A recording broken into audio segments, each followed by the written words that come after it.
Olá, tudo bem? Eu sou o Eduardo, sejam bem-vindos a mais um vídeo do canal do Professor Estrada. Nós temos 3 vídeos por semana, portanto inscreva-se, clique no sininho, curta e compartilhe os nossos vídeos para ajudar a divulgação do projeto. Bom pessoal, estamos aí hoje continuando o nosso curso de Matemática Básica com a aula 170 e nós estamos estudando no momento a função logarítmica e nós vamos fazer 2 últimas aulas, na verdade uma única aula, que nós vamos dividir em 2 partes e sobre exercícios aí gerais envolvendo logaritmos.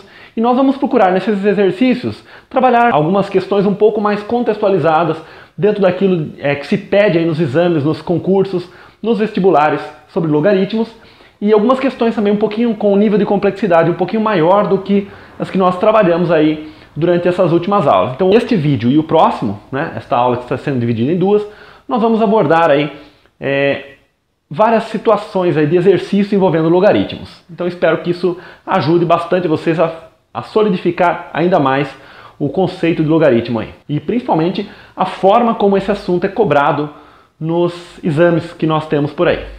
Bom, pessoal, nosso primeiro exercício é o seguinte, ele pede para nós resolvermos esse sistema dentro dos números reais. Bom, esse sistema, pessoal, ele não é um sistema linear, Nós fizemos alguns vídeos, Nós ainda não abordamos sistemas lineares de uma maneira tão ampla no nosso canal. De qualquer modo, o que nós vamos abordar de sistemas em matemática, nós vamos nos aprofundar mais nos chamados sistemas lineares, que são formados por equações lineares, tais que os expoentes de x ou y, enfim, das nossas incógnitas, vão ser sempre iguais a 1, tá? Por isso sistemas lineares. No entanto, aqui nós temos um sistema que é não linear, porque nós temos uma equação envolvendo log de x e log de y, claro que na base 10, Quando nós não escrevemos a base, nós entendemos que a base é 10. E aqui nós temos uma equação que não é linear, é uma equação quadrática aí no caso, x² mais y² igual a 29. Como é que nós vamos trabalhar com esse sistema aqui? Bom, essa primeira equação aqui nós vamos aproveitar a propriedade L5, que diz que o logaritmo do produto é igual à soma dos logaritmos. Então aqui nós temos a soma dos logaritmos. Então nós vamos ter que isso aqui é igual ao logaritmo de x vezes y, e isso é igual a 1. E a equação de baixo nós podemos copiar.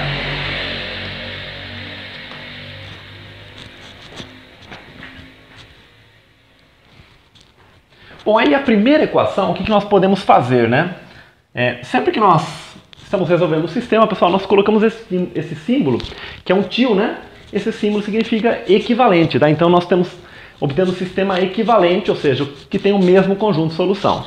Bom, então aqui nós temos logaritmo de x e y igual a 1. Então, pela definição do logaritmo, nós temos que x, y é igual a 10 elevado a 1. Quer dizer, o valor da base elevado ao valor do logaritmo é igual ao logaritmando.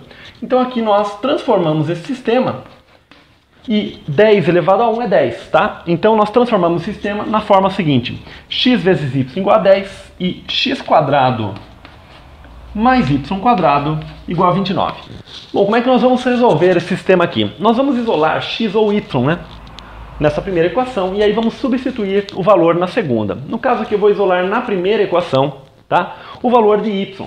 Então, pela primeira equação, nós temos o seguinte, que y é igual a 10 dividido por x, E esse valor que nós isolamos a partir da primeira equação, nós vamos substituir na segunda equação. Bom, é claro que para nós fazermos isso, nós estamos subentendendo que o x é diferente de zero. Mas isso é claro que é verdade, pessoal? Porque se trata da própria condição de existência do sistema aqui no caso, O valor x e o valor y aqui, como eles são logaritmandos, eles necessariamente são positivos. Portanto, essa passagem aqui é permitida, não tem problema nenhum, E agora nós vamos pegar esse valor e substituir na equação de baixo. Vamos ficar com o seguinte, x² mais y² e no lugar de y² substituir por 10 sobre x ao quadrado. Isso aqui igual a 29. Nós temos o seguinte, x² mais 100 sobre x² igual a 29. Vamos multiplicar essa equação por x² e obter o seguinte, x² mais 100 igual a 29 x². Então multiplicamos todos os termos por x², porque era conveniente, porque aparecia um denominador x² aqui. Então com isso nós deixamos a equação numa única linha. E aí nós ficamos com uma equação chamada biquadrada, Nós estudamos isso quando nós estudamos as equações do segundo grau, redutíveis ao segundo grau, né? Então veja só, nós temos aqui x à quarta menos 29x² mais 100, isso tudo é igual a zero. Então nós temos esta equação biquadrada. Agora eu vou, como o nosso espaço é um pouco reduzido aqui, eu vou apagar, né, este raciocínio inicial que nós tivemos aqui. Vou ficar com essa equação aqui. Bom, pessoal, eu anotei a equação que nós acabamos de chegar aí, né? Uma equação biquadrada. E anotei também o valor de y que nós havíamos substituído para chegar, inclusive, a esta equação, tá? Então, essa equação, como é que nós fazemos? Geralmente nós chamamos x² de uma certa variável, né? E nos casos que nós fizemos, nós chamávamos de y, né? Nesse caso não é conveniente porque o y é uma variável do sistema também. Então vamos fazer o seguinte, eu vou chamar o x² de t, tá? Com isso vai facilitar um pouquinho, pelo menos não vai confundir com o y ali no caso. E aí nós vamos ficar com uma equação da forma t² menos 29t mais 100 igual a zero. Então essa é a nossa equação agora do segundo grau, tá? Então nós temos aqui, nós podemos pensar na soma e no produto entre as raízes dessa equação. Então a soma aqui é menos b sobre a, ou seja, 29, e o produto é 100. Dois números que somados resultam 29 e multiplicados 100 são exatamente 25 e 4. Tá? Então as nossas soluções aqui são o T1 igual a 4 e o T2 igual a 25. No entanto, como T é igual a x², nesse caso aqui nós temos x² igual a 4, que implica x igual a mais ou menos 2, que é a raiz quadrada de 4. E nesse caso aqui nós temos x² igual a 25, que implica x igual a mais ou menos 5, que é a raiz quadrada de 25. Agora nós temos que observar um detalhe aqui. O nosso x ele não pode ser negativo, porque é condição de existência para o logaritmo. Tá? Nós não podemos ter logaritmando negativo. Portanto, este é o nosso símbolo para portanto, o nosso x é igual a 2 ou o nosso x é igual a 5. Se x for igual a 2, então o nosso y será igual a 10 dividido por 2, que é igual a 5. E se o nosso x for 5, então o nosso y é 10 dividido por 5, que é 2. De qualquer forma, ou o x é 2 e o y é 5, ou o x é 5 e o y é 2. Né? Nós temos 2 e 5. De fato, né, se nós olharmos bem para o nosso sistema inicial, nós percebemos que existe uma simetria entre x e y aqui, né? Log de x mais log de y igual a x² mais y². Então, é possível perceber, né, que uma vez que nós encontramos uma solução para esse sistema, se o par AB for solução, o par BA também vai ser, porque nós temos justamente essa simetria aqui para o sistema. De qualquer modo, nós temos um conjunto de solução formado pelos pares 2, 5 e 5, 2. Essas são as soluções desse sistema aqui, que é não linear, tá ok? Bom, pessoal, esse exercício aqui, ele caiu na PUC de São Paulo. Um laboratório iniciou a produção de certo tipo de vacina com um lote de X doses. Se o planejado é que o número de doses produzidas dobre a cada ano, após quanto tempo esse número passará a ser igual a 10 vezes o inicial? Use log de 2 igual a 0,30. Bom, pessoal, esse é um exercício bastante típico aí, envolvendo logaritmos, porque ele trabalha com a função exponencial. Nós definimos a função exponencial. Nossa incógnita vai estar no expoente, tá? Nós vamos, a partir de agora, pessoal, começar a trabalhar também com alguns problemas envolvendo a função exponencial, em que a incógnita está no expoente. Então, olha o que vai acontecer. No início, o laboratório afirmou aí que existia X doses de um certo tipo de vacina, né? Então eu chamei de B de zero, tá? A função B calculada no instante zero é x. E D de t, eu chamei aqui o número de doses após t anos. E o exercício fala para considerar o logaritmo de 2 igual a 0,30 na base 10, né? Ok. E ele pede qual é o instante t, de tal maneira que o D de t, o número de doses, seja 10 vezes o valor x, ou seja, 10 vezes o valor inicial. Bom, primeiro nós temos que modelar esse problema. Nas aulas de função exponencial nós já trabalhamos um pouco com esse tipo de modelagem. Então facilmente nós percebemos aqui que nós podemos entender o d de t como ele dobra a cada ano. Nos exercícios de função exponencial nós fizemos exatamente esse tipo de exercício, esse tipo de situação aqui, né? Nós temos d de t igual a d0 vezes 2 elevado a t, onde t é um período de tempo. Olha, exatamente parecido, pessoal, com o sistema de juros compostos que nós estudamos, né? Esse d de 0 está no papel do capital inicial, né? E esse 2 está no papel de 1 mais a taxa, né?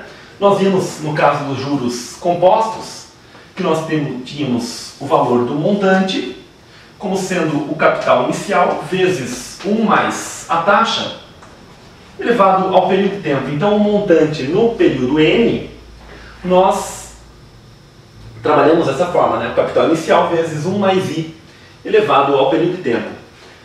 Bom, aqui a nossa taxa, o nosso valor i é 1, exatamente, né? Porque aí nós vamos ter 1 mais 1 elevado ao período de tempo vezes o capital inicial. Ok, mas nós vamos trabalhar melhor com isso numa aula futura. Nós vamos trabalhar especificamente com os juros compostos aí. Ok?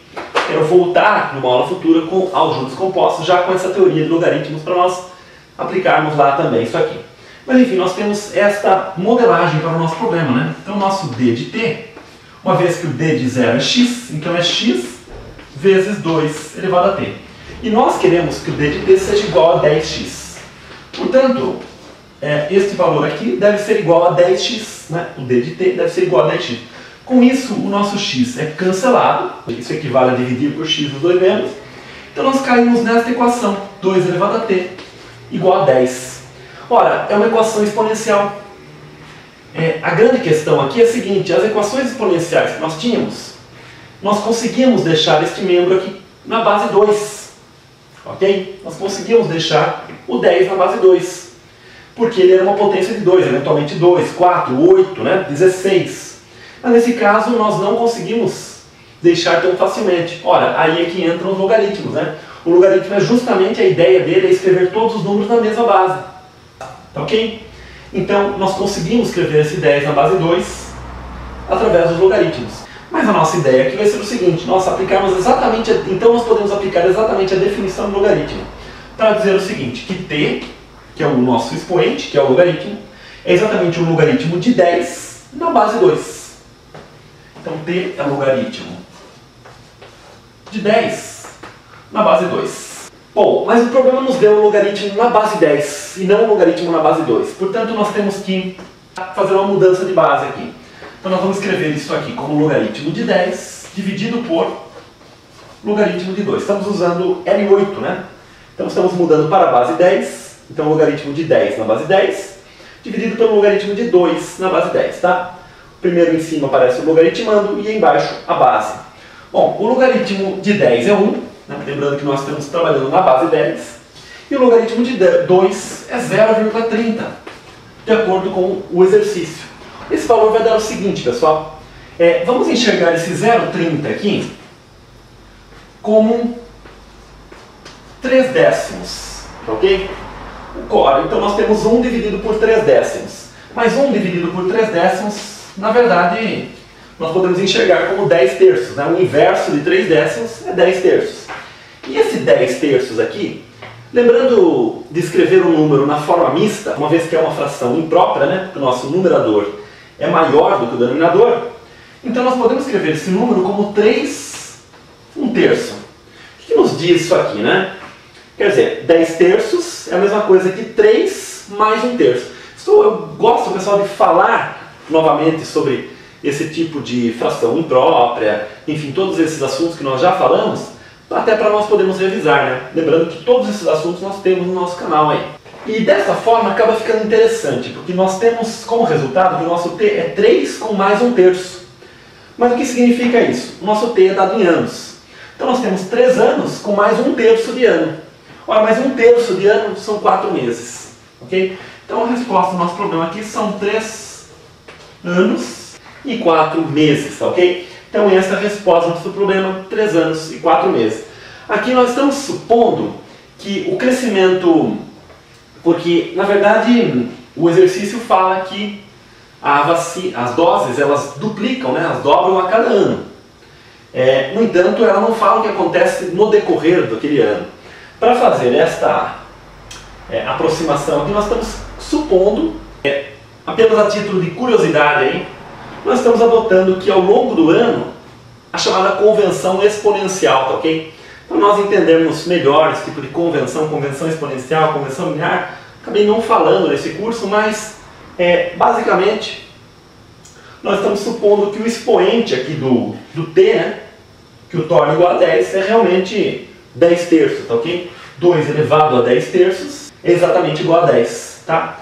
Esta é uma convenção, uma forma de trabalhar quando os períodos não são inteiros, ok? Geralmente é assim que a gente vai trabalhar. Nosso próximo exercício, exercício 3, é o seguinte. Um médico, após estudar o crescimento médio das crianças de uma determinada cidade, com idades que variavam de 1 a 12 anos, obteve a fórmula H igual a logaritmo de 10 elevado a 0,7 vezes raiz de I, em que H é a altura em metros e I é a idade em anos. Pela fórmula, qual será a altura de uma criança de 10 anos? Esse exercício caiu na Unirio. Bom, pessoal, esse exercício é bastante simples, na verdade. Nós queremos estimar aí, nós temos um modelo, né, para a altura das crianças. Queremos estimar a altura de uma criança de 10 anos de idade, né? De acordo com as estimativas aí deste médico dessa cidade, ok? Então, nós vamos ter que substituir nessa formulinha aqui, logaritmo de 10 elevado a 0,7. Vamos ter que substituir no lugar de I, exatamente o valor 10, que é a idade da criança que nos interessa aí, né? Ora, então nós temos o seguinte, logaritmo 10 elevado a 0,7. Vamos observar que raiz quadrada de 10 é 10 elevado a meio, ok? Mas eu vou escrever 10 elevado a meio como 10 elevado a 0,5, ok? Nós temos potência de expoente racional aqui no caso. Bom, então nós temos o logaritmo de 10 elevado a 0,7 vezes 10 elevado a 0,5, 10 elevado a 1,2. Ora, então nós temos o logaritmo de 10 elevado a 1,2 na base 10. Isso aqui é exatamente 1,2. A unidade que o exercício informa aí é o metro. Então 1,2 metro, né? Ou seja, 1,20 m. Então um exercício bastante simples aí, envolvendo o logaritmo.